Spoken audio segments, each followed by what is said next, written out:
கிறிஸ்துவுக்குள் மிகவும் அன்பான தேவ ஜனமே, ஆண்டவராகிய இயேசு கிறிஸ்துவின் இன்ப இனிய நாமத்தில் இயேசுவே என்னோடு பேசுவேங்கிற இந்த தியான நிகழ்ச்சிக்கு உங்கள் ஒவ்வொருவரையும் வாழ்த்தி வரவேற்பதில் என் ஆண்டவருக்குள் நான் மிகவும் சந்தோஷமாக இருக்கிறேன்.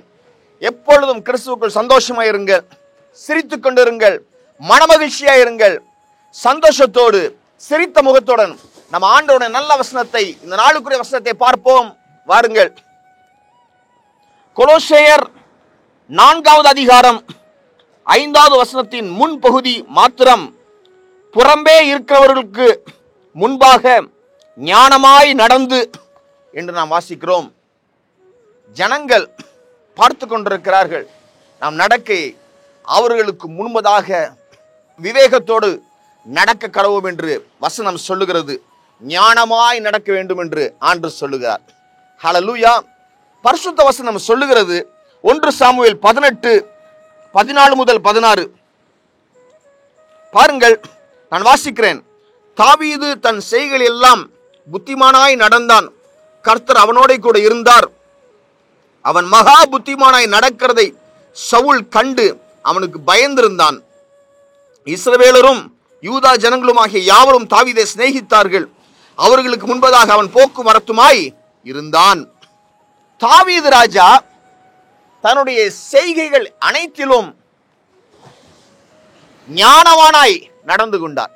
ஹல்லேலூயா. அவர் மகா புத்திமானாய் நடந்து கொண்டார். ஹல்லேலூயா. அதை சவுல் பார்க்கிறார்.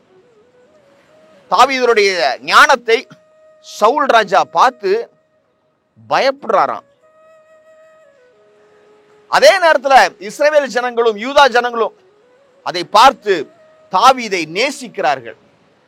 நீங்கள் ஞானமாய் நடக்கும் பொழுது உங்களை பார்த்து பயப்பட வேண்டிய ஜனங்கள், உங்கள் எதிராளிகள் பயப்படுவார்கள். நீங்கள் ஞானமாய் நடக்கும் பொழுது உங்களை சிநேகிக்க வேண்டிய ஜனங்கள் உங்களை சிநேகிப்பார்கள். பயப்பட வேண்டிய ஜனங்கள் பயப்படுவார்கள், சிநேகிக்க வேண்டிய ஜனங்கள் உங்களை சிநேகிப்பார்கள். எப்பொழுது? நீங்கள் ஞானமாய் நடக்கும் பொழுது. ஹல்லேலூயா. அது மாத்திரமல்ல, 2 சாமுவேல் 3:35 முதல் 37 வசனங்களை வாசித்து பாருங்கள். அங்கு சவுலுடைய காலத்தில் படைத்தலைவனாய் இருந்த அப்னேர் என்ற மனுஷன், அவர் இறந்து போயிட்டார். தாவீதுடைய படைத்தலைவன் யோவாப் அவனை கொன்று போடுகிறார். அப்பொழுது தாவீது ராஜா அழுகிறார். பாருங்கள், எல்லா ஜனங்களுக்கு முன்பதாகவும் அவர் அழுகிறார். அதை ஜனங்கள் பார்த்தார்கள், கவனித்தார்கள் என்று வசனம் சொல்லுகிறது. அது அவர்களுக்கு பிரியமாய் இருந்தது. ராஜா செய்ததெல்லாம் அவர்களுக்கு பிரியமாய் இருந்ததாம். பாருங்கள், அவர் ராஜ தந்திரத்தோடு ஒரு ஆக்டிங் போர்டில் அவர் உண்மையான ஒரு காரியத்தை செய்கிறார். ஆனாலும் அதை ஜனங்களுக்கு முன்பதாக செய்ய ஆண்டவர் அவரை வழி நடத்துகிறார். அப்பொழுது ஜனங்களுக்கு தெரிகிறது, சவுலுடைய படைத்தலைவனாகிய அப்னேரை தாவீது கொல்லவில்லை என்கிற காரியம் ஜனங்களுக்கு புரிந்து விட்டது. தாவீதுடைய ராஜ்யபாரம் இன்னும் ஸ்ட்ரென்தன் ஆச்சு. அதனால ஹல்லேலூயா, அவர் நல்ல பெயரை பெறுகிறார் ஜனங்கள் முன்பதாக. எப்பொழுது? நல்ல ஞானமாய் புத்தியோடு நடக்கும் பொழுது. அது மாத்திரமல்ல, அப்போஸ்தலர் நடபடிகள் 26:25, அதற்கு அவன் கனம் பொருந்திய பெஸ்துவே, நான் பைத்தியக்காரன் அல்ல, சத்தியமும் சொஸ்த புத்தியும் உள்ள வார்த்தைகளை பேசுகிறேன். பவுல் சொல்லுகிறார், நான் பைத்தியக்காரன் அல்ல, நான் புத்தியுள்ள ஞானமுள்ள வார்த்தைகளை யோசித்து ஆண்டவருடைய வழி நடத்துதலின் படியே பேசுகிறேன் என்று அவர் சொல்லுகிறார். ஹல்லேலூயா. நாம் அவ்விதமாய் பேசும் பொழுது என்ன நடக்கும்? அப்போஸ்தலர் நடபடிகள் 26:28, அப்பொழுது அகிரிப்பா பவுலை நோக்கி, நான் கிறிஸ்தவனாகிறதற்கு கொஞ்சம் குறைய நீ என்னை சம்மதிக்க பண்ணுகிறாய் என்றான். நாம் ஞானத்தோடு புத்தியோடு நடக்கும் பொழுது அதை பார்க்கிற ஜனங்கள் நாம் சுமக்கிற இயேசு கிறிஸ்துவை ஏற்றுக்கொள்வார்கள்.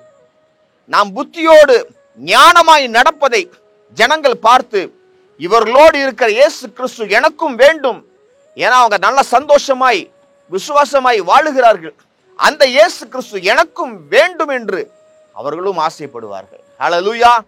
ஆமா, நாம் புத்தியாய் நடக்கும் பொழுது நல்ல பேர் நமக்கு கிடைக்கும். பாருங்க, பயப்பட வேண்டிய ஜனங்கள் நம்மை கண்டு பயப்படுவார்கள். நம்மை நேசிக்க வேண்டிய ஜனங்கள் நம்மை நேசிப்பார்கள். ஹல்லேலூயா. நாம் ஞானத்தோடு புத்தியோடு நடக்கும் பொழுது, பவுலை போல நடக்கும் பொழுது, இயேசு கிறிஸ்துவின் அண்டையில ஒரு கூட்ட ஜனங்களை நாம் கொண்டு வரலாம். ஹல்லேலூயா. நீங்கள் ஞானமாய் உங்க ஆபீஸ்ல நடந்து ப்ரமோஷன் பெற போறீங்க. நீங்கள் புத்தியோடு உங்க பிசினஸ் செய்து லாபத்தை பெற போறீங்க. ஹல்லேலூயா. உங்களை நான் ஆசீர்வதிக்கிறேன். நான் ஜெபிப்போம். ஆண்டவரே, உலகத்தின் பிள்ளைகள் ராஜ்யத்தின் பிள்ளைகளை காட்டிலும் அறிவுள்ளவர்கள் என்று நீ சொன்னீரே ஏசப்பா. ஆண்டவரே, இந்த உலகத்தின் ஜனங்களோடு காம்பீட் பண்ணி நாங்கள் ஜெயிக்கட்டும் அப்பா. அதற்கேற்ற அறிவையும் ஞானத்தையும் எங்களுக்கு கொடுங்க.